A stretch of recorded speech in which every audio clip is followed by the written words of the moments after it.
Gold source, more like old source. Modding for Half-Life has been going on for a very long time, over 25 years, and in that time, many ideas have come and gone. Game development is hard, especially if you are doing it for free out of passion, yet surprisingly that hasn't stopped some from still trying to deliver a finished project one day. It might sound unbelievable, but yeah, there are mods that have been in development for 10, 15, 20 years, I'm not kidding. Will they ever actually come out? Why even stick to this engine? Who knows, but it's worth sharing their story to see how far they have gone and if they're still even alive at all. Our first mod is, I believe, the oldest on the list, Master Sword, an MMORPG. Yeah, you heard that right, MMORPG, complete with its own story, characters, and mechanics that started way back in 1998, and is still alive, making it, to my knowledge, the longest running Half-Life mod ever. For starters, the name Master Sword has nothing to do with Legend of Zelda, I promise. Maybe the name was just an inspiration. Gameplay is sort of like Elder Scrolls Morrowind. You still have to talk to NPCs, take quests, fight creatures, level up, gear up, and experience the story. It's how MMOs go, and this one is no different from that.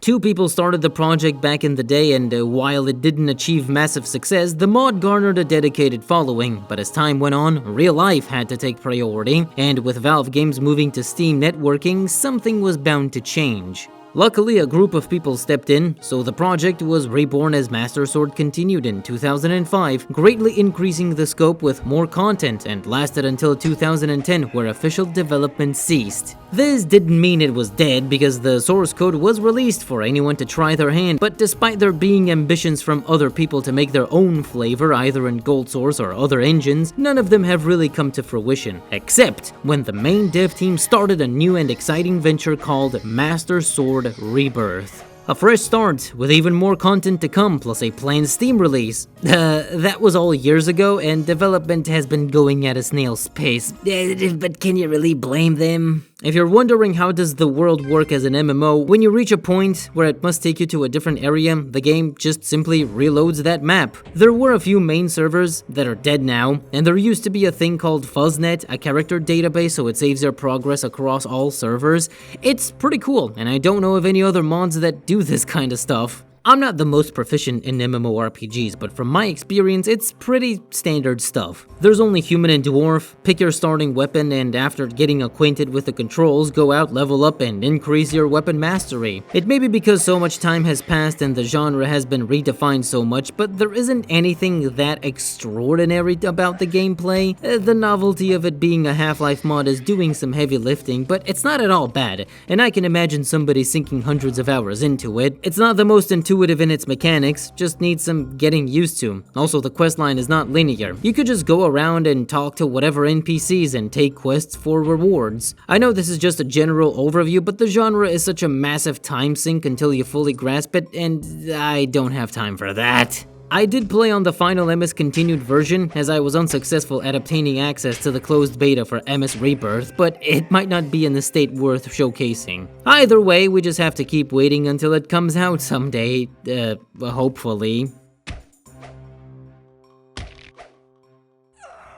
Earth's Special Forces. Yeah, it's Dragon Ball, and it's not the first or last mod of its kind, but being the most popular, it ended up eclipsing the rest. If you're a gamer and a fan of DBZ, then this will be pretty familiar. It's an arena fighter with a formula established by, I believe, the Budokai series. I mean, this is Dragon Ball, of course this would be the optimal gameplay. In this case, within a multiplayer setting, which I'm not sure if any other game does, besides maybe 3v3s in Xenoverse. I know the anime, but not so much the games. So you've got your key blasts, teleports, various melee combos, and every iconic move you can use the same way you switch weapons in Half-Life. But in order to do most of that, you need to make sure you have enough ki, and stopping for a power-up is how to fill it up, which obviously leaves you open to attacks. So there is some strategy involved, but it is also fast-paced deathmatch. As for the dev lore, it started in, I believe, 2001 with Alpha 2.0 becoming a big hit. Over the coming years, it received multiple updates, won a few ModDB awards, so exposure and subsequent popularity was there, which maintains today as it does have an active forum plus Discord. The last public stable version is Beta 1.2.3 from 2005, which is what you have been seeing so far. I don't know why it was removed from ModDB, but they have a website where you can can find it. Maybe something copyright related, I don't know. To be honest, it looks very much like a mod from its time, gold source jank and all. From here on, the ESF team continued development with a new project called ESF Final. It's still in development 20 years later with no planned release and no available builds. Like, not even a closed beta of sorts? Really? The good news is, there has been footage showcasing how it looks, and obviously it's amazing, but did they move to Source or a different engine? Nope. This is apparently still Gold Source, likely using modifications like a better OpenGL renderer and other enhancements to bypass typical engine limits. Also, gameplay looks faster and more frantic, which is good to see, but there isn't much else to say without playing it. Again, though it looks fantastic, you'd never guess this is a Half-Life mod. In terms of what characters to expect, it is stated it will cover exclusively DBZ, so no Jiren, Caulifla, or any of that. The dev team are very active and communicative, sharing clips and updates, but how close are they to finishing the project is unknown. Last major shift was moving to using Sven Co-op as a basis instead of Half-Life because the 25th anniversary broke stuff like it usually does. So I guess let's pray to Dende and wait in the meantime. GoMod is basically Gary's Mod, but in Gold Source, a creative sandbox where you can do anything. Well, except most of what you can do in Gmod, so it's a very stripped down version. It doesn't get deeper than that. Well, except its long-lasting development, but with an asterisk. You're probably thinking to yourself, no, is this another mod that came out years ago but the dev team started making a new version of it that's still incomplete many years later? Yes but no. The original Go mod was introduced in 2009 by HL Modder and Ranger C with a goal of, well, you already know. Development continued up to beta version 3.4, after which production ceased. As for what you can do, it's not much. Best thing is to spawn NPCs from opposing factions and watch them fight. Some tools are here, but not fully functional. Custom content is also rather scarce. All in all, GoMod is a bit buggy and incomplete, but despite so, it's undeniable there is fun to be had, as the alternative of building a map with preset characters yourself is much more tedious. It did garner an audience, becoming popular with tons of downloads. From here, Lambda Luke 87 tried to make fan updates in 2020, but eventually decided to start development on a completely new version called GoMod Reborn in 2022. Currently, versions are available featuring Zash 3D, which allows for the engine to be pushed further. Alternatively, if you don't fancy that, there is a light version without the Zash. This mod is overall made from the ground up, not using the original 1 source code, and I can say this is much better. The UI is more intuitive and toolguns actually work. A vast improvement, and we are yet to see the full extent.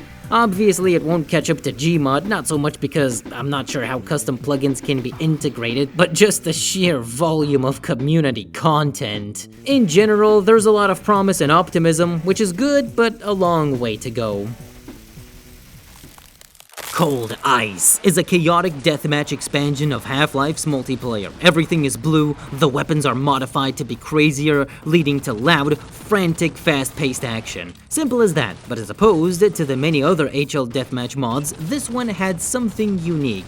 Now, why is it icy and snowy? We will get to that. There's a very cool article with the original creator Surreal telling his story, so here's the gist of it. From his love of the deathmatch game mode back in 1999, he set on to make his own version. After discovering the ability to invert the colors of textures, the blue hue inspired an aesthetic, hence the name Cold Ice. After fidgeting with concepts and mechanics, the mod was released to the public and proved to be popular. Through collaboration, development continued and recognition grew. At some point, there were inclinations towards a rewrite to make it bigger and better due to an update to Half-Life that broke all mods. This project became Cold Ice Resurrection. Unfortunately, the decision was made to hold back on any releases until finished, which led to a lack of feedback, leaving the mod directionless and was ultimately abandoned in 2002. Afterwards, Surreal left the modding scene and moved on to the real world. Gameplay is exactly what you think just by looking at it. Deathmatch on crack, insane chain gun with a shotgun blast secondary, automatic rocket launcher, exploding babes, cluster grenade, tactical nuke, and way too many other weapons to count. It's unserious and rather comical with audio files taken from other media just as intended. Bond. James Bond. The classic maps could have been reused, but it actually comes with its own pack, snowy themed and all. It's great, but has fallen into obscurity due to the lack of aforementioned development. Until 2021, Cold Ice Remastered came out. Everyone rejoiced at this sudden comeback from cryostasis, but will it hold up until it's finished? For starters, it's an open-source rebuild of the original Cold Ice v1.75, which was apparently the most favored version. What makes this remaster different is, well, if the old mod was deathmatch set to 11, this is deathmatch set to 100. More weapons than ever, melee attacks featuring Street Fighter moves, you can do flips and slide, just insane. Now, for as awesome as all of this sounds, honestly, it's a bit unnecessary, and I understand this is a super unserious mod, but it's like when you're a kid and you think putting as many things as possible in a game would have no negative downsides. Don't get me wrong, it's very fun, though it would be beneficial if some things are streamlined in my opinion. I know this mod hasn't been in development for an eternity, still, considering the history and how it's still trying to make a name for itself, I'd say let's see where this goes. I guess that's all I have. Pretty sure there are other mods out there that have a long-lasting timeline with no end in sight. Anyway, I do really hope the ones we mentioned today will have a full release someday. Come on guys, let's just give them at least another 10 years. I'm pretty sure Gold Source modding will still be here. I, on the other hand, have to be cleaning the dust between the nooks of my PVC windows. It tends to get full of dead bugs. I have no idea how they even get there.